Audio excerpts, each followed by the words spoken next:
Dear students, आज हम start करेंगे डेम्जानोव रीअरेंजमेंट। अब देखते हैं कि ये क्या होता है।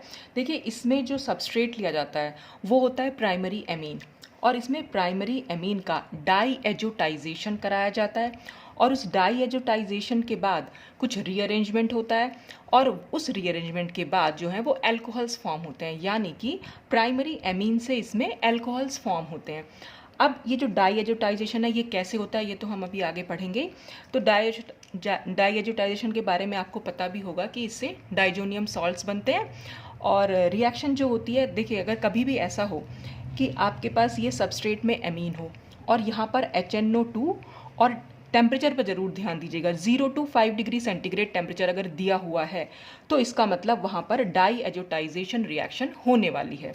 अच्छा, कई बार तो बुक में ऐसे भी दिया हुआ है कि या तो आपको सिंपल HNO2 और 0 डायरेक्ट आपको HNO2 दिया होगा, नहीं तो होता क्या है, डाई एजोटाइजेशन रिएक्शन में होता क्या है एक्चुअली, प्राइमरी एमीन की रिएक्शन कराई जाती है NaNO2 और HCl के मिक्सचर के साथ, और एकदम आइस कोल्ड सोल्यूशन होता है ये, और तब ये रिएक्शन जो है पूरी की पूरी कराई जाती है। तो इस NaNO2 और HCl से HNO2 जो है वो फॉर्म होके आता है। तो कई बार हो सकता है एग्जाम में इस तरह से लिखा हुआ हो कि प्राइमरी एमीन और इस एरो के ऊपर HNO2 और 0 to 5 डिग्री सेंटीग्रेड लिखा हो, या फिर ऐसे भी लिखा हुआ हो सकता है कि प्राइमरी एमीन तो हुई और एरो के ऊपर आपको NaNO2 प्लस HCl लिखा मिले, या NaNO2 इस H+ लिखा मिले, और साथ में टेम्परेचर जरूर मेंशन हो वहाँ पर। अगर टेम्परेचर 0 to 5 डिग्री सेंटीग्रेड यानी कि आइस कोल्ड सोल्यूशन जैसे होता ही है, अगर ये टेम्परेचर दे रखा है तो इसका मतलब वहाँ पर डाई एजोटाइजेशन रिएक्शन हो रही है। तो एमीन की रिएक्शन NaNO2 और HCl के साथ कराई जाती है, जिससे NaNO2 और HCl से हमें मिल जाता है HNO2 यानी नाइट्रस एसिड यहाँ पर बन जाता है। अब इसकी मैकेनिज्म में देखते हैं कि ये आखिर रिएक्शन प्रोसीड कैसे करती है। तो मैकेनिज्म में भी यहाँ पर डिफरेंट बुक्स में कुछ डिफरेंट मैकेनिज्म दे रखी है। तो देखिए यहाँ पर सबसे पहले HNO2 से जो है वो नाइट्रोसोनियम आयन बनता है, जो कि एक इलेक्ट्रोफाइल की तरह काम करता है। आप यहाँ देख रहे हैं एमीन में जो नाइट्रोजन है, नाइट्रोजन के पास इलेक्ट्रॉन्स हैं, तो यहाँ पर जो एमीन है ये वाला ग्रुप जो है ये न्यूक्लियोफाइल की तरह काम करेगा। तो न्यूक्लियोफाइल को चाहिए होगा एक इलेक्ट्रोफाइल, तो HNO2 से यहाँ पर नाइट्रोसोनियम आयन बनता है, जो कि एक इलेक्ट्रोफाइल की तरह काम करता है। अब कुछ बुक्स में डायरेक्टली नाइट्रोसोनियम आयन दिखा रखा है, और कुछ बुक्स में N2O3 का फॉर्मेशन दिखा रखा है, और फिर N2O3 की डायरेक्ट रिएक्शन एमीन के साथ दिखा रखी है, लेकिन रिएक्शन एक्चुअल में नाइट्रोसोनियम आयन के साथ ही हो रही है। तो मैंने यहाँ पर दोनों टाइप की मैकेनिज्म लिख दिया, आपको जो तरीका सही लगे आप अपना सकते हैं उसको। देखिए इसमें होता क्या है, हमने जो नाइट्रस एसिड लिया है, नाइट्रस एसिड क्योंकि यहाँ पर एसिडिक मीडियम तो है ही, तो ये H+ यहाँ पर हमने शो कर रखा है। इसमें H+ के साथ यानी कि रिएक्शन हो रही है, और रिएक्शन होगी कैसे, यहाँ पर सिंपल जो ये OH के मतलब ऑक्सीजन के पास जो इलेक्ट्रॉन है, ये इलेक्ट्रॉन ये H+ को दे देगा। तो अब क्या होगा, यहाँ पर H2O का जो है वो फॉर्मेशन हो जाएगा, और H2O क्योंकि ऑक्सीजन ने इलेक्ट्रॉन दिए हैं तो यहाँ पर पॉजिटिव चार्ज आएगा। और नेक्स्ट स्टेप में ये रिएक्शन तो हम पहले भी कितनी बार देख चुके हैं कि जब भी OH H के साथ मिलता है तो हमेशा वाटर बनता है, और वाटर हमेशा वहाँ से लीव कर जाता है, तो H2O यहाँ से निकल जाएगा, और इस तरह से नाइट्रोसोनियम आयन जो है बन के आ जाएंगे। और फिर हम इसकी रेजोनेटिंग फॉर्म भी दिखा सकते हैं कि ये रेजोनेंस स्टेबलाइज्ड है, तो अगर ये इलेक्ट्रॉन्स को हम यहाँ शिफ्ट कर दें तो ऑक्सीजन पर पॉजिटिव चार्ज आएगा। तो चाहे तो आप सिर्फ इतनी रिएक्शन लिख के दिखा दीजिए, या फिर आप ये जो यहाँ रिएक्शन लिखिए N2O3 का फॉर्मेशन कैसे हो रहा है, चाहे आप उससे लिख के स्टार्टिंग आप कैसे भी कर सकते हैं। तो फर्स्ट स्टेप में नाइट्रोसोनियम आयन बनते हैं इसमें, तो यहाँ पर भी दूसरा तो तरीका है N2O3 बनाने का, यहाँ पर भी रिएक्शन तो यही होगी कि H2O ही बनाए। अब यहाँ पर क्या होता है कि ये जब H2O यहाँ से रिलीव होता है, निकल रहा होता है, तो उसी समय क्या होगा, ये बॉन्ड यहाँ शिफ्ट करेगा और ये बॉन्ड इस नाइट्रोजन पर जाएगा, यानी ये दूसरा नाइट्रस एसिड। यहाँ पर तो एक ही नाइट्रस एसिड का यूज़ दिखा रखा है, यहाँ पर एक दूसरा नाइट्रस एसिड का मॉलिक्यूल जो होगा वो इस मॉलिक्यूल पर अटैक करता है, और वो इस तरह से अटैक करेगा। तो जब ये बॉन्ड यहाँ शिफ्ट होगा तो H+ निकलेगा, तो वो H+ हमने यहाँ निकाल रखा है, यहाँ से H2O निकलेगा, वो H2O भी निकाल रखा है। अब जब ये H2O+ यहाँ से निकलेगा तो नाइट्रोजन पर आएगा पॉजिटिव चार्ज। इसके पॉजिटिव चार्ज को दूर करने के लिए, क्योंकि देखिए ये बॉन्ड हमने यहाँ शिफ्ट किया है, तो ये बॉन्ड इस ऑक्सीजन पर शिफ्ट हो जाएगा, तो ऑक्सीजन पर जो नेगेटिव चार्ज जाएगा वो इस नाइट्रोजन के पॉजिटिव चार्ज से मिलकर बॉन्ड बना लेगा, और इस तरह से ये N2O3 हमारे पास बन के आ जाता है। और फिर हम इसकी रिएक्शन एमीन के साथ दिखाते हैं। तो जब हम एमीन के साथ इसकी रिएक्शन दिखाएंगे तो इसमें यहाँ पर ये फिर इस तरह से लीव कर जाता है, NO2 माइनस यहाँ से निकल जाता है, बचता हमारे पास वही नाइट्रोसोनियम आयन है। तो चाहे तो आप यहाँ से इस रिएक्शन को स्टार्ट कर लीजिए, चाहे आप रिएक्शन को ऐसे स्टार्ट कर लीजिए, एंड तो एक ही होना है कि एल्कोहल्स ही बनने हैं।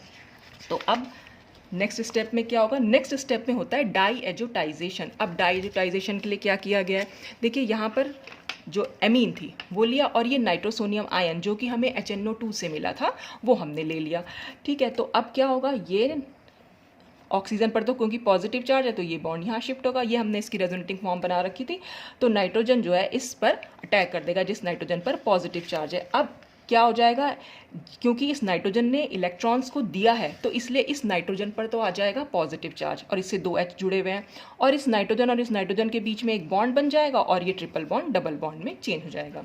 अब क्या होगा, क्योंकि नाइट्रोजन के ऊपर अब पॉजिटिव चार्ज आ गया है, और देखिए कोई भी इलेक्ट्रोनेगेटिव एटम अपने ऊपर पॉजिटिव चार्ज कभी नहीं रखना चाहता, तो वो हमेशा उसको हटाना चाहेगा। अब हट कैसे सकता है, हट ऐसे सकता है कि जब भी कभी भी ऐसी सिचुएशन आ जाए कि नाइट्रोजन के ऊपर पॉजिटिव चार्ज है, उससे हाइड्रोजन जुड़े हुए हैं, तो हमेशा H+ वहाँ से निकलता ही निकलता है। तो हम कैसे दिखा सकते हैं, ये बॉन्ड यहाँ पर शिफ्ट कर दीजिए और यहाँ से H+ निकल जाएगा, क्योंकि जब ये बॉन्ड के इलेक्ट्रॉन यहाँ शिफ्ट होंगे तो पॉजिटिव चार्ज नाइट्रोजन का खत्म हो जाएगा और अब हाइड्रोजन पर पॉजिटिव चार्ज आएगा। और ये जो हाइड्रोजन का पॉजिटिव चार्ज है, क्योंकि यहाँ ऑक्सीजन के पास इलेक्ट्रॉन है, तो ये हाइड्रोजन जो है इस ऑक्सीजन से जाकर जो है वो अटैच हो जाएगा। तो क्योंकि ऑक्सीजन इस हाइड्रोजन को इलेक्ट्रॉन दे रहा है, तो अब इस ऑक्सीजन पर पॉजिटिव चार्ज आएगा और इस नाइट्रोजन का पॉजिटिव चार्ज यहाँ पर हमने खत्म होता हुआ दिखा दिया। अब इसके बाद नेक्स्ट स्टेप में होगा, फिर से ऑक्सीजन क्योंकि इलेक्ट्रोनेगेटिव एटम है, फिर से इसके ऊपर पॉजिटिव चार्ज आ गया, तो पॉजिटिव चार्ज तो ये खत्म करेगा, तो ये बॉन्ड के इलेक्ट्रॉन यहाँ शिफ्ट होंगे, तो जब ये बॉन्ड के इलेक्ट्रॉन यहाँ शिफ्ट होंगे तो इस नाइट्रोजन पर पॉजिटिव चार्ज आएगा, और इसके पॉजिटिव चार्ज को दूर करने के लिए ये अपने इलेक्ट्रॉन जो है यहाँ पर डोनेट करेगा और फिर इस नाइट्रोजन पर पॉजिटिव चार्ज आएगा। तो देखिए नेक्स्ट स्टेप में हमने यहाँ दिखा भी रखा है कि ये तो सिंपल ऑक्सीजन का पॉजिटिव चार्ज खत्म हो गया, इस नाइट्रोजन और इस नाइट्रोजन के बीच में डबल बॉन्ड और इस वाले नाइट्रोजन पर पॉजिटिव चार्ज जो कि हम यहाँ पर शो कर रहे हैं। अब फिर से इस नाइट्रोजन पर पॉजिटिव चार्ज है तो फिर से बॉन्ड यहाँ पर शिफ्ट होगा, और क्योंकि इस ऑक्सीजन के पास इलेक्ट्रॉन है ये इसको अपने इलेक्ट्रॉन दे देगा, और यहाँ पर वाटर का मॉलिक्यूल हमें दिख ही गया, और वाटर का मॉलिक्यूल, वाटर अपने आप में एक बहुत अच्छा लीविंग ग्रुप है, तो यहाँ से वो लीव कर जाएगा, और जब लीव करेगा तो यहाँ पर इस नाइट्रोजन को हम दिखा सकते हैं कि इस पर आ जाएगा वो पॉजिटिव चार्ज। तो जब इस पर पॉजिटिव चार्ज आएगा तो ये वाले इलेक्ट्रॉन्स जो हैं वो यहाँ पर शिफ्ट कर जाएंगे, और अब इस नाइट्रोजन पर आएगा पॉजिटिव चार्ज। तो यहाँ से लेके यहाँ तक का जो स्टेप है, यानी कि नाइट्रस एसिड से शुरू कर लीजिए, नाइट्रोसोनियम आयन जो हमने पहले स्टेप में बनाया था, नाइट्रोसोनियम आयन के बनने से लेके यहाँ तक का स्टेप कहलाता है डाईएजोटाइजेशन, क्योंकि यहाँ डाइजोनियम सॉल्ट्स बनते हैं। डाइजोनियम सॉल्ट्स कैसे बने, देखिए ये N2+ है, अब यहाँ पर HCl जो हमने पहले लिया था NaNO2 के साथ, इसके पॉजिटिव चार्ज से वो Cl- भी यहाँ पर अटैच हो रखा है, तो इस तरह से ये डाइजोनियम साल्ट्स जो है यहाँ पर फॉर्म होके आते हैं। अब ये तो हो गया हमारा सेकेंड स्टेप जिसमें हमने डाइएजोटाइजेशन कराया। इसके बाद क्या होता है, नाइट्रोजन यहाँ पर आपको दिखाई दे रही है, नाइट्रोजन के ऊपर यहाँ पॉजिटिव चार्ज भी है, तो यहाँ से क्या होगा, जैसे ही हम इसको हीट करेंगे नाइट्रोजन गैस जो है वो रिलीज हो जाएगी। देखिए नाइट्रोजन गैस अगर कभी भी किसी सिस्टम से रिलीज हो रही होती है तो आपको ज़रूर उसे रिलीज करा देना चाहिए, क्योंकि सिस्टम की एंट्रोपी से इंक्रीज करते हैं और हर कोई सिस्टम अपनी एंट्रोपी को इंक्रीज करना चाहता है। नाइट्रोजन बहुत अच्छा लीविंग ग्रुप है इसीलिए से, तो यहाँ पर नाइट्रोजन जब लीव करेगी तो इस कार्बन पर जाएगा पॉजिटिव चार्ज जिसको हमने यहाँ दिखा रखा है। अब यहाँ से रीअरेंजमेंट हमारा शुरू होगा, तो देखिए ये इस टाइप का कार्बोकैटायन यहाँ पर फॉर्म होके आया। अब कार्बोकैटायन के जितने भी रीअरेंजमेंट हमने पढ़े हैं उन सब में कहीं ना कहीं हमने यही शो किया है कि लेस स्टेबल कार्बोकैटायन अगर रिएक्शन में बन रहा है तो हम हमेशा उसे मोर स्टेबल कार्बोकैटायन में चेंज करते हैं। तो कभी भी अगर कोई भी रिएक्शन हो, अगर आपको प्राइमरी कार्बोकैटायन कहीं दिख रहा है तो अगर आप उसको सेकेंडरी या टर्शरी में चेंज कर सकते हो थ्रू रीअरेंजमेंट, तो आपको ज़रूर चेंज करना है उसे, ये बात आप हमेशा के लिए याद रखिएगा। तो अब क्या होगा, देखिए इस पॉजिटिव चार्ज को अगर मैं यहाँ पर ले आऊँ तो क्या हो जाएगा, ये तो प्राइमरी कार्बोकैटायन है क्योंकि ये कार्बन सिर्फ एक ही कार्बन से अटैच्ड है, और प्राइमरी कार्बोकैटायन जैसा कि मैं पहले भी बता चुकी हूँ ये होता है हमारा लेस स्टेबल, और क्योंकि ये लेस स्टेबल है तो हमें मोर स्टेबल में चेंज करना है। तो अब क्या होगा, ये पॉजिटिव चार्ज यहाँ पर आ जाएगा, तो अब ये कार्बन यहाँ पर R यानी एल्काइल ग्रुप है कोई ना कोई, और ये भी कार्बन, तो 2 कार्बन से जुड़ा हुआ है, यानी कि ये सेकेंडरी कार्बोकैटायन यहाँ पर फॉर्म हो जाएगा, और यहाँ पर हाइड्राइड शिफ्ट होगा, 1 हाइड्राइड शिफ्ट होगा, ये हाइड्रोजन यहाँ पर शिफ्ट हो जाएगा और इस कार्बन पर आएगा पॉजिटिव चार्ज। ये तो मैंने आपको माइग्रेटरी एप्टीट्यूड समझाया भी था कि अगर यहाँ पर शिफ्ट किसका होगा कि कार्बन से, क्योंकि यहाँ पर तो खैर एल्काइल ग्रुप जुड़ा हुआ है, अगर कोई कार्बन जुड़ा हुआ होता और हाइड्रोजन, कोई एल्काइल ग्रुप हो और हाइड्रोजन हो, तो हमेशा हाइड्रोजन का माइग्रेटरी एप्टीट्यूड क्योंकि एल्काइल ग्रुप से ज़्यादा होता है, इसलिए हमने यहाँ हाइड्रोजन को शिफ्ट कराया, ना कि किसी एल्काइल ग्रुप को। तो यहाँ पर 1,2 हाइड्राइड शिफ्ट हो गया। हाइड्रोजन जो है अपने इलेक्ट्रॉन लेकर यहाँ पर जाएगा, तो जब वो इलेक्ट्रॉन लेकर जाएगा तो इस कार्बन पर पॉजिटिव चार्ज आएगा, जिससे क्या होगा, प्राइमरी कार्बोकेटायन सेकेंडरी कार्बोकेटायन में चेंज हो जाएगा। और नेक्स्ट स्टेप में, लास्ट स्टेप में क्या होगा, वाटर से हम इसकी रिएक्शन करा देंगे। इस कार्बन पर पॉजिटिव चार्ज है, ऑक्सीजन के पास इलेक्ट्रॉन है, तो ये ऑक्सीजन अपने इलेक्ट्रॉन इस कार्बन को दे देगा। जब ऑक्सीजन इस कार्बन को देगा तो ऑक्सीजन पर आ जाएगा पॉजिटिव चार्ज, और यहाँ से एक H प्लस जो है वो रिलीज हो सकता है आराम से, और यहाँ पर हमारा एल्कोहल जो है फॉर्म होगा। तो कभी भी कार्बन पर पॉजिटिव चार्ज हो और नेक्स्ट स्टेप में आपको वाटर दिया हुआ हो, तो आप ध्यान रखिएगा कार्बन से हमेशा OH ग्रुप बन जाता है, जुड़ जाता है। कैसे जुड़ता है, जुड़ता तो पूरा H2O ही है, लेकिन H प्लस निकल जाता है क्योंकि यहाँ ऑक्सीजन पर पॉजिटिव चार्ज है। तो आप समझ सकते हैं कि कार्बन पर अगर पॉजिटिव चार्ज है, H2O दे रखा है, तो अगर जल्दी से आपको समझना है कि क्या यहाँ पर बन सकता है, तो वो OH यहाँ पर आकर जुड़ जाता है। तो इस तरह से एमीन जो है वो एल्कोहल में चेंज हो जाती है। तो इस तरह से हम दिखा सकते हैं डेम्जनोव रीअरेंजमेंट का मैकेनिज्म। तो सबसे पहले नाइट्रोसोनियम आयन को फॉर्म कर दीजिए, उसके बाद सेकेंड स्टेप में आप डाइएजुटाइजेशन दिखा दीजिए, और थर्ड स्टेप में आप इसको रीअरेंजमेंट करके इसमें शो कर सकते हैं। तो ये तो था पूरा हमारे पास, अगर सिंपल एल्कीन्स ले रखी है हमने। अच्छा, अगर हमने कोई ले रखा है यहाँ पर जैसे एमीन्स जो ले रखी हैं, अगर वो साइक्लिक एमीन्स हो, तब हम उसमें डेम्जनोव रीअरेंजमेंट कैसे शो कर सकते हैं। तो जब भी हमारे पास साइक्लिक एमीन्स होती हैं, तो उनमें या तो हमें रिंग कॉन्ट्रैक्शन देखने को मिलता है या रिंग एक्सपेंशन देखने को मिलता है। रिंग कॉन्ट्रैक्शन में क्या होगा कि अगर 4 मेंबर्ड रिंग है तो वो 3 मेंबर्ड रिंग में चेंज हो जाएगी, और रिंग एक्सपेंशन में क्या होगा कि अगर 4 मेंबर्ड रिंग है तो वो 5 मेंबर्ड रिंग में चेंज हो जाएगी। तो रिंग एक्सपेंशन और रिंग कॉन्ट्रैक्शन दोनों ही हमें डेम्जनोव रीअरेंजमेंट में देखने को मिलते हैं। तो यहाँ पर हम देखते हैं कैसे वो रिंग कॉन्ट्रैक्शन होगा या एक्सपेंशन होगा। जैसे हमने यहाँ पर ले रखी है, देखिए यहाँ पर हमने एक प्राइमरी एमीन ली हुई है जो कि 4 ये साइक्लिक एमीन हो, मतलब एक इससे साइक्लिक रिंग जो है वो अटैच्ड है। अब HNO2 0 to 5 डिग्री सेंटीग्रेड, इसका मतलब डाइएजुटाइजेशन। और तो जब भी कभी ऐसे डाइएजुटाइजेशन हो, तो मैंने ये पूरे स्टेप्स डाइजेशन के नहीं दिखाए हैं, वो मैंने क्योंकि आपको पहले वाले मैकेनिज्म में शो कर दिए, तो मैं यहाँ डायरेक्टली NH2 को N2+ में चेंज कर रही हूँ, क्योंकि होता यही है, डाइएजुटाइजेशन से फाइनली NH2 ग्रुप जो है वो N2 में चेंज हो जाता है। तो हमने डायरेक्टली इसको यहाँ पर चेंज कर दिया। अब नेक्स्ट स्टेप में क्या होगा, ये नाइट्रोजन यहाँ से रिलीज हो जाएगी। नाइट्रोजन, क्योंकि अगर हम हीट कर रहे हैं तो नाइट्रोजन यहाँ से इजीली रिलीज हो सकती है, और यहाँ पर आया पॉजिटिव चार्ज। अब जब भी कभी ऐसे रिंग में आपको कभी रिंग के बाहर या रिंग में ही पॉजिटिव चार्ज दिखाई दे, तो आपको करना क्या है, रिंग को यहाँ पर ये पॉजिटिव चार्ज है, पॉजिटिव चार्ज से नेक्स्ट कार्बन को हमने सपोज यहाँ पर A नंबर दे दिया। जैसे सपोज मैं इसको यहाँ पर A लिख दूँ ये वाले कार्बन के लिए, और उससे नेक्स्ट कार्बन को B, आप चाहे 1 2 लिख सकते हैं, अल्फा बीटा लिख सकते हैं, कुछ भी लिख सकती है। सपोज मैंने A और B लिख दिया, ठीक है। आपने वहाँ पर करना क्या है, यहाँ पर क्योंकि यहाँ तो प्राइमरी कार्बोकेटायन बना है, अब हमें तो सेकेंडरी बनाना है या टर्शरी बना सकते हैं। तो अगर हम इस पॉजिटिव चार्ज को अगर मैं यहाँ पर ले आऊँ, तो थोड़ा सा ज़्यादा स्टेबल हमारा कार्बोकेटायन बन जाएगा। कैसे, जब ये पॉजिटिव चार्ज यहाँ पर शिफ्ट होगा, यहाँ पर एक्चुअल में होता क्या है, रिंग स्ट्रक्चर में हमेशा क्या होता है, बॉन्ड जो है वो माइग्रेट करता है। यहाँ पर कभी भी ऐसा हो, अगर आपको पॉजिटिव चार्ज इस तरह से दिखाई दे, आप क्या करेंगे, पॉजिटिव चार्ज के आगे नेक्स्ट कार्बन को A और उससे नेक्स्ट कार्बन को B लिखेंगे। और इसमें हमेशा एक चीज़ ध्यान रखिएगा, A और B के बॉन्ड का, A और B के बीच का बॉन्ड हमेशा ब्रेक होता है, पॉजिटिव चार्ज और B के बीच में बॉन्ड बनता है, और ये पॉजिटिव चार्ज A पर शिफ्ट हो जाता है। ये 3 स्टेप होते हैं, ध्यान रखिएगा। रिंग में कभी भी आपको, चाहे वो बाहर और चाहे रिंग के अंदर ही, पॉजिटिव चार्ज अगर आपको दिखाई दे, तो सबसे पहले तो आप उसकी नंबरिंग कर दीजिए, नेक्स्ट कार्बन को A, उससे नेक्स्ट कार्बन को B, चाहे आप 1 और 2 दे दीजिए, चाहे अल्फा बीटा दे दीजिए। बस इतना ध्यान रखिएगा कि A और B के बीच का बॉन्ड टूटेगा, ये पॉजिटिव चार्ज A पर शिफ्ट होगा, और B और इस CH2 के बीच में बॉन्ड जो है वो फॉर्म हो जाएगा। तो अब अगर ये बॉन्ड हम यहाँ से ब्रेक करा दें, तो इसका मतलब हुआ क्या है, ये बॉन्ड एक्चुअल में यहाँ माइग्रेट कर गया है। ये पूरा का पूरा बॉन्ड यहाँ से ब्रेक हुआ, ये बॉन्ड यहाँ माइग्रेट कर गया है।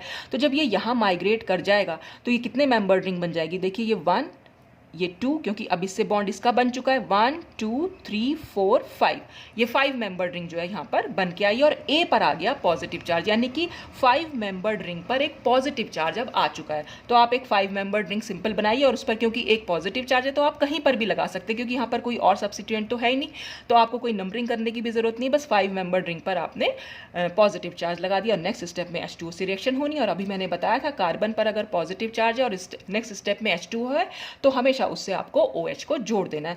तो ये जो हमारा बनेगा ये अल्कोहल बन गया है। तो यहाँ पर आप देख रहे हैं ये तो 4 मेंबर्ड रिंग थी और ये चेंज हो गई 5 मेंबर्ड रिंग में, यानी कि रिंग एक्सपेंशन देखने को मिला और ये बनता है हमारा एक मेजर प्रोडक्ट। इसमें माइनर भी बनता है। अब माइनर कैसे बन सकता है?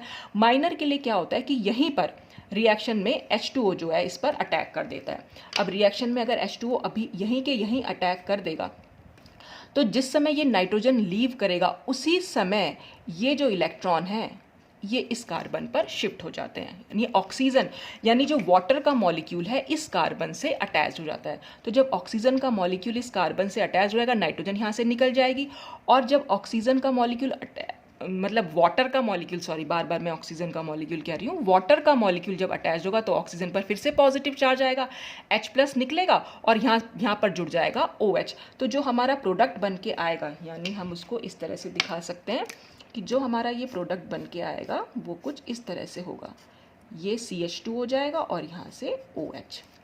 CH2 तो यहाँ पर है ही, CH2 से ही जुड़ा हमारा OH, क्योंकि जब भी मैंने बताया ना जैसे ही ये निकलेगा इस पर पॉजिटिव चार्ज तो आएगा ही, लेकिन तभी की तभी H2। एक्चुअली ये पूरा स्टेप एक कंसर्टेड मैकेनिज्म होती है।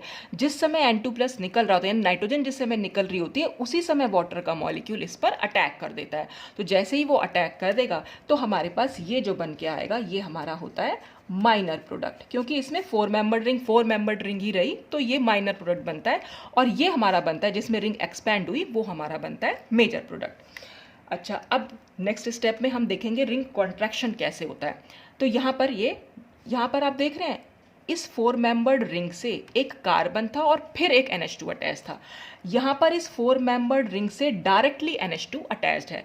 तो ये इसका की पॉइंट है, यही इसकी एक शॉर्ट ट्रिक भी है, आप समझ सकते हैं इसको कि कैसे कॉन्ट्रैक्शन, और पहले मैं आपको वो समझा दे रही हूँ। तो यहाँ पर क्या होगा, HNO2 से फिर वही रिएक्शन होगी। अब ये स्टेप मैंने बीच में खा लिया है, इसको मैं दोबारा से शो कर दे रही हूँ। जब HNO2 से के साथ इसकी रिएक्शन होगी तो जो प्रोडक्ट हमारे पास बन के आएगा वो कुछ ऐसे आएगा। यहाँ पर ये 4 मेंबर्ड रिंग है और यहाँ पर N2+ है और N2+ के बाद फिर ये स्टेप ऐसे जाएगा और यहाँ से जो है वो N2 रिलीज़ हो जाएगी। ये नाइट्रोजन यहाँ से रिलीज़ होता हुआ भी हम इसको दिखा देंगे। ये यहाँ से रिलीज़, मतलब इसको कहीं ऐसे करके रिलीज़ कर दीजिए। तो यहाँ पर क्या हुआ, HNO2 के साथ रिएक्शन हुई तो NH2 जो है पहले N2+ में चेंज हुआ और नेक्स्ट स्टेप में ये नाइट्रोजन जो है यहाँ से रिलीज हो गई और हमारे पास अब साइक्लिक रिंग में ही पॉजिटिव चार्ज आ गया है। तो आपको तरीका तो वही अपनाना है, जैसे ही पॉजिटिव चार्ज आएगा चाहे वो रिंग में हो चाहे रिंग के बाहर हो, आपने क्या करना है, नेक्स्ट कार्बन को A नंबर दीजिए, उससे नेक्स्ट कार्बन को B नंबर दीजिए। A और B के बीच का बॉन्ड टूटता है, B और इसके बीच में बॉन्ड बनता है और A पर आ जाता है पॉजिटिव चार्ज। बस ये आपको ध्यान रखना है। तो ये वाला बॉन्ड यहाँ पर ब्रेक होगा और इसके बीच में बॉन्ड बन जाएगा। तो आप इसको इस तरह से दिखा सकते हैं, ये बॉन्ड को ऐसे माइग्रेट होता हुआ दिखा सकते हैं। तो अब क्या होगा, हमारे पास एक 3 मेंबर्ड रिंग यहाँ पर बन के आएगी। ये जो पूरी 3 मेंबर्ड रिंग है, ये बॉन्ड तो ब्रेक हो चुका है 3 मेंबर्ड रिंग से, क्योंकि अब A पे पॉजिटिव चार्ज चला गया और A क्या एक्चुअल में CH2 है। तो 3 मेंबर्ड रिंग से एक CH2 यहाँ पर अटैच्ड है जिस पर पॉजिटिव चार्ज है। ये हमारा बना साइक्लोप्रोपाइल मिथाइल कार्बोकेटायन, जो कि मोस्ट स्टेबल कार्बोकेटायन होता है। देखिए यहाँ पर जो कार्बोकेटायन था वो हमारे पास था तो सेकेंडरी कार्बोकेटायन, लेकिन मैंने आपको बताया भी था जब भी हमारे पास कोई कार्बोकेटायन बन रहा होता है, अगर हम उसे मोस्ट स्टेबल कार्बोकेटायन में चेंज कर सकें तो हमें ज़रूर चेंज करना चाहिए। और इसके कंपैरिजन में ये कार्बोकेटायन बहुत ज़्यादा स्टेबल होता है। साइक्लोप्रोपाइल मिथाइल कार्बोकेटायन हमेशा बहुत ज़्यादा स्टेबल होता है। रीज़न बीइंग कि यहाँ पर जो देखिए कार्बन पर जो पॉजिटिव, यहाँ पर एक एम्प्टी p ऑर्बिटल तो है ही इसके पास। साइक्लोप्रोपेन के बारे में आपने पढ़ा भी होगा कि यहाँ पर बनाना बॉन्ड बनते हैं। बनाना बॉन्ड कैसे बनेंगे कि जो p ऑर्बिटल है, देखिए नॉर्मली जो सिग्मा बॉन्ड बनता है वो सिग्मा बॉन्ड कैसे बनता है, हमने क्या कराते हैं, ये पी ऑर्बिटल लिया और ये पी ऑर्बिटल लिया, सीधे सीधे बन जाता है, बिल्कुल एंड टू एंड ओवरलैपिंग होती है। लेकिन जो साइक्लोप्रोपाइल रिंग होती है हमारी, वहाँ पर बनाना बॉन्ड बनते हैं, यानी वहाँ पर थोड़ा सा कॉन्ट्रैक्शन देखने को मिलता है। वहाँ पर क्या होता है, पी ऑर्बिटल के लार्जर लोब्स तो होते हैं बाहर की साइड, लार्जर लोब में नहीं, लार्जर इलेक्ट्रॉन डेंसिटी बाहर की साइड रह जाती है। इस तरह से बनते हैं ये, बनाना की शेप में बन जाते हैं ये इस तरह से। ये देख रहे हैं, ये वाले जो ऑर्बिटल्स हैं इनमें इलेक्ट्रॉन डेंसिटी तो है ही, तो ये जो लोब्स हैं इसका जो मैक्सिमम पार्ट है इलेक्ट्रॉन डेंसिटी वाला, वो बाहर की साइड रहता है। और इसी से हमारा CH2 अटैच्ड है, जिस पर कि एक पी ऑर्बिटल है। अब क्या होगा, यहाँ पर तो कोई इलेक्ट्रॉन डेंसिटी नहीं है, तो ये वाले जो ऑर्बिटल्स हैं इसके साथ क्योंकि इंटरेक्शन शो कर दे, ओवरलैपिंग हो सकती है दोनों के बीच में, या यहाँ पर कॉन्जुगेशन हो सकता है यहाँ पर। तो क्योंकि ये कॉन्जुगेशन हो रहा है तो पॉजिटिव चार्ज इसका थोड़ा सा कम हो जा रहा है। तो क्योंकि कम हो जा रहा है इसलिए ये साइक्लोप्रोपाइल जो मिथाइल कार्बोकैटायन है वो बहुत ज़्यादा स्टेबल होता है। अगर हम इसकी रेजोनेटिंग फॉर्म दिखाना चाहें, सपोज देखिए ये हमारे पास साइक्लोप्रोपाइल कार्बोकैटायन था, और अगर हम इसकी रेजोनेटिंग फॉर्म दिखाना चाहें तो वो हम कुछ इस तरह से शो कर सकते हैं। ये इस तरह से बनता है और अब ये पॉजिटिव चार्ज यहाँ चला गया। या हम इसको इस तरह से भी दिखा सकते हैं कि ये वाली रिंग से भी जा सकता है, तो हम इसको यहाँ इस तरह से भी दिखा सकते हैं। तो पॉजिटिव चार्ज जो है वो डिस्पर्स होके आ रहा है। इसको कई सारी बुक्स में डांसिंग रेजोनेंस भी बोला गया है, हालांकि ये वर्ड कोई बहुत ज़्यादा सही नहीं है, पर फिर भी लोग अब इसको यूज़ करने लगे हैं डांसिंग रेजोनेंस करके, कि पॉजिटिव चार्ज जो है पूरा का पूरा इस तरह से घूमता जा रहा है, तो इसलिए हम रेजोनेंस के थ्रू भी हम इसको शो कर सकते हैं। तो मेन चीज़ ये है कि जो बनाना बॉन्ड्स बनते हैं वो कुछ इस तरह से, मतलब सीधे ना बन के, ये पी ऑर्बिटल थोड़ा सा बनाना की शेप में रहता है। तो जो ये ऑर्बिटल्स इलेक्ट्रॉन डेंसिटी जिनमें है, तो ये बाहर की साइड ज़्यादा होता है और अंदर की साइड थोड़ा सा कम होता है। तो ये जो बाहर की साइड क्योंकि इलेक्ट्रॉन डेंसिटी ज़्यादा है, तो अब ये इसके साथ बहुत इजीली, बहुत अच्छी तरह से ओवरलैप कर पाते हैं इस ऑर्बिटल के साथ। तो जब ओवरलैप कर पाएंगे तो डीलोकेलाइजेशन बहुत ज़्यादा अच्छी तरह से हो पाएगा, कॉन्जुगेशन बहुत अच्छी होगी, तो पॉजिटिव चार्ज जो है वो इस तरह से डीलोकेलाइज होकर आ रहा है, तो इसलिए बहुत ज़्यादा स्टेबल माना जाता है। तो ये मोस्ट स्टेबल हमारा कार्बोकैटायन बना, और उसके बाद हम इसकी H2O से रिएक्शन करा देंगे तो फिर वही कार्बन से OH जो है वो जुड़कर आ जाएगा। तो फिर से यहाँ पर ये हमारा एज मेजर प्रोडक्ट जो है वो बन के आता है। ये हमारा यहाँ है मेजर प्रोडक्ट, और इसी से हम फिर माइनर भी बना सकते हैं। माइनर हम कैसे बनाएंगे, यहाँ पर अगर हम H2O का डायरेक्ट यहाँ पर अटैक करा दें, जिस समय नाइट्रोजन रिलीज हो रहा होगा उसी समय ये ऑक्सीजन जो है, मतलब वाटर का मॉलिक्यूल जो है वो इससे अटैच हो जाएगा। जब वाटर का मॉलिक्यूल अटैच होगा तो हम इसको इस तरह से दिखा सकते हैं कि इसी यहाँ पर ये OH बन के आ गया। तो ये हमारा जो बनता है वो माइनर प्रोडक्ट बनता है यहाँ पर। ठीक है, तो इस तरह से हम दिखा सकते हैं मेजर और माइनर प्रोडक्ट किस तरह से फॉर्म होते हैं। तो आपको एक चीज़ ध्यान रखनी है डेम्सोनोव रीअरेंजमेंट में, कि अगर पॉजिटिव चार्ज स्पीशीज यानी कार्बोकैटायन रिंग के बाहर है तो हमेशा रिंग एक्सपैंड करती है, और अगर पॉजिटिव चार्ज रिंग पर ही है तो हमेशा रिंग जो है वो कॉन्ट्रैक्ट करती है। तो कॉन्ट्रैक्शन कब देखने को मिलेगा और एक्सपेंशन कब देखने को मिलेगा, वो आप इस तरह से इसको समझ सकते हैं। अब इसी में जो है इसका एक टिफनोव डेम्सोनोव रीअरेंजमेंट करके है, ये थोड़ा सा वेरिएशन है डेम्सोनोव रीअरेंजमेंट का ही, ठीक वैसा ही होता है, थोड़ा सा चेंज है इसमें एक तो हम सबस्ट्रेट चेंज कर लेते हैं। ये लेते हैं हम इसमें beta amino alcohols. Beta amino alcohols का वही डाई एजोटाइजेशन कराया जाता है, फिर उसमें रीअरेंजमेंट होता है, और उसके बाद इसमें कार्बोनिल कंपाउंड्स बनते हैं, और यहाँ पर हमेशा हमें रिंग एक्सपेंशन देखने को मिलता है। तो रिंग यहाँ पर कभी भी रिंग कॉन्ट्रैक्शन नहीं होगा, रिंग एक्सपेंशन ही होगा, और बीटा एमिनो एल्कोहल्स में ये रिएक्शन देखने को मिलती है। बीटा एमिनो एल्कोहल्स क्यों बोल रहे हैं, देखिए ये एल्कोहल जिस कार्बन से अटैच्ड है उससे ये पोजीशन हो जाती है हमारी अल्फा, और ये पोजीशन हो जाएगी हमारी बीटा। तो हम इसको बीटा एमिनो, बीटा पोजीशन पर क्योंकि एमिनो है तो इसलिए हम इसको बोल रहे हैं बीटा एमिनो एल्कोहल्स, और ये हमारे कार्बोनिल कंपाउंड में चेंज हो जाता है बाय डाई एजोटाइजेशन, और फिर उसके बाद जो हम रीअरेंजमेंट कराते हैं। अब देख लेते हैं इसकी मैकेनिज्म भी कैसे है। देखिए यहाँ पर हमने ये ले रखा है अल्फा और ये बीटा, तो बीटा एमिनो एल्कोहल्स, फिर वही HNO2 के साथ रिएक्शन हो रही है, डाइएड्रेशन हो रहा है, तो NH2 ग्रुप क्या हो जाएगा, N2 प्लस में चेंज हो जाएगा। देखिए यहाँ पर मैंने वो डाइएड्रेशन वाला स्टेप नहीं दिखाया है, वो मैंने शुरू में समझा रहा था, तो चाहे तो आप इसको भी इसमें ऐड करके दिखा सकते हैं, और चाहे आप डायरेक्टली भी दिखा सकते हैं कभी पूछा जाए तो। अब नेक्स्ट स्टेप में क्या होगा, यहाँ से नाइट्रोजन जो है वो रिलीज हो जाएगी, नाइट्रोजन रिलीज होगी तो CH2 पर आएगा पॉजिटिव चार्ज। अब क्योंकि मैंने अभी आपको बताया भी था कि रिंग से बाहर होता है अगर CH2, और इसमें रिंग से बाहर ही बनेगा हमेशा कार्बोकैटायन, और रिंग से बाहर जब बनता है तो हमेशा रिंग एक्सपेंशन देखने को मिलती है, इसीलिए इसमें यहाँ पर हमेशा रिंग एक्सपैंड होती है, रिंग कॉन्ट्रैक्शन कभी देखने को नहीं मिलेगा, क्योंकि ये बीटा एमिनो एल्कोहल्स हमने यूज़ किए हुए हैं। हमेशा इस रिंग के बाहर जाकर ही कार्बोकेटायन जो है वो फॉर्म होगा।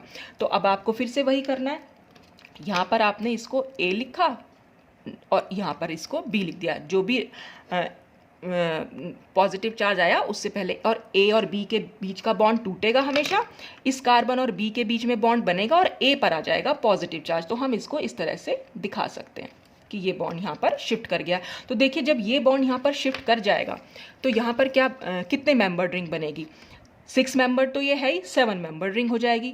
अब हम उसको नंबरिंग दे सकते हैं, क्योंकि यहाँ पर OH भी है तो हमें दिखाना पड़ेगा कि OH कहाँ पर जुड़ा हुआ है, तो आप नंबरिंग दे भी सकते हैं, और चाहे आप नंबरिंग ना भी दें, 7 मेंबर रिंग बनाकर, OH तो एक ही है, कहीं पर भी आप उसको अटैच कर सकते हैं। बस आपको ध्यान रखना है कि पॉजिटिव चार्ज वहीं पर जाएगा जिससे OH अटैच्ड है। तो यहाँ पर 7 मेंबर रिंग कैसे बन के आई, देखिए ये नंबर 1, फिर ये नंबर 2, ये वाला कार्बन नंबर 2, ये 3, ये 4, ये 5, ये 6 और ये 7। तो एक 7 मेंबर्ड रिंग आपने बना ली, और पॉजिटिव चार्ज क्योंकि अब ए पर आ गया और उसी ए से OH जुड़ा हुआ है, तो आपने पॉजिटिव चार्ज दिखाया, OH को दिखा दिया। यहाँ पर क्या फ़ायदा हुआ हमें, एक तो पॉजिटिव चार्ज हमारा पहले प्राइमरी था, सेकेंडरी में चेंज हो गया। दूसरा, ऑक्सीजन यहाँ पर पीछे पॉजिटिव चार्ज से ही अटैच्ड है, तो ऑक्सीजन अपने लोन पेयर ऑफ इलेक्ट्रॉन इसको दे भी सकती है, आराम से दे देगी वो, और यहाँ पर ये स्टेबलाइज कर देगी इसको। तो यहाँ पर डबल बॉन्ड आ जाएगा, अब डबल बॉन्ड आएगा तो ऑक्सीजन पर आएगा पॉजिटिव चार्ज। नेक्स्ट स्टेप में हम इस हाइड्रोजन को H+ को निकाल देंगे और हमारे पास जो है वो एक साइक्लिक कीटोन जो है ये बन के आ जाएगा। तो एमिनो एल्कोहल से जो हमारे साइक्लिक कीटोन्स बन रहे हैं या कार्बोनिल कंपाउंड्स बन रहे हैं, डाई एजोटाइजेशन के बाद वही होता है हमारा टिफनोव-डैम्जनोव रीअरेंजमेंट। तो कई बार तो एमिनो एल्कोहल बना के दिया हुआ होगा, लेकिन हो सकता है कि एमिनो एल्कोहल आपको बनाना पड़ जाए। तो हम इसको ये भी कह सकते हैं, कई बार ये रिएक्शन हम वहाँ पर भी यूज़ कर लेते हैं कि अगर हमारे पास हमें कीटोन का ही कोई होमोलॉगी बनाना, होमोलॉगी से मतलब होता है कि जैसे हमारे पास ये 5 मेंबर्ड कीटोन है, इसको हम 6 मेंबर्ड कीटोन में चेंज कर सके। अगर हमारे पास 6 मेंबर्ड कीटोन है तो उसे 7 मेंबर्ड में, यानी एक नंबर हम उसमें कार्बन का बढ़ा सकें, तो भी हम इसको यूज़ कर लेते हैं। तो यहाँ पर क्या होगा, जैसे कीटोन अगर हमें सपोज दिया हुआ है तो कीटोन की रिएक्शन हाइड्रोजन साइनाइड से अगर कराएं तो साइनोहाइड्रिन, आप लोगों को पता ही होगा साइनोहाइड्रिन बनता है। यहाँ पर कैसे बनेगा, देखिए ये रिएक्शन, ये CN पे नेगेटिव चार्ज है, तो यहाँ पर न्यूक्लियोफिलिक अटैक होगा CN का, न्यूक्लियोफिलिक अटैक इस कार्बन पर होगा क्योंकि कार्बन पर आएगा पॉजिटिव चार्ज, और इस ऑक्सीजन से ये H+ जाकर जुड़ जाएगा। तो ये साइनोहाइड्रिन यहाँ पर बनते हैं। फिर साइनोहाइड्रिन जो बना है, इसका अगर हम लिथियम एल्यूमिनियम हाइड्राइड के साथ रिएक्शन मतलब कोई भी रिड्यूसिंग एजेंट यहाँ पर ले लें, तो रिड्यूसिंग एजेंट क्या करता है, CN को CH2NH2 में चेंज कर देगा ग्रुप को। तो हमने यहाँ लिथियम एल्यूमिनियम हाइड्राइड एक रिड्यूसिंग एजेंट ले रखा है, तो यहाँ फिर हमारे बन के आ गए बीटा एमिनो एल्कोहल्स। बस बीटा एमिनो एल्कोहल जब बन के आते फिर तो रिएक्शन बिल्कुल वैसे ही प्रोसीड करेगी जैसे मैंने यहाँ पर बताई है। तो ज़रूरी नहीं है कि बीटा एमिनो एल्कोहल आपको बना के दे रखे हैं, हो सकता है आपको बनाने पड़ जाएं। तो इन रिएक्शंस को हम ये भी कह सकते हैं कि बीटा एमिनो एल्कोहल से कार्बोनिल कंपाउंड्स का बनना या फिर कीटोन के होमोलॉगी का बनना, वहाँ पर हम टिफनोव-डैम्जनोव रीअरेंजमेंट को यूज़ कर लेते हैं। तो आई होप काफ़ी कुछ क्लियर हुआ होगा आपको। आज के लिए बस इतना ही, और नेक्स्ट वीडियो में हम डिस्कस करेंगे आर्न्ट एस्टर्ड रिएक्शन। और अब हमारे पास मेरे ख्याल से 1 या 2 और नेम रिएक्शंस रह गई हैं, इनको भी हम जल्दी से कंप्लीट कर लेंगे। तो आज के लिए बस इतना ही। Thanks for watching.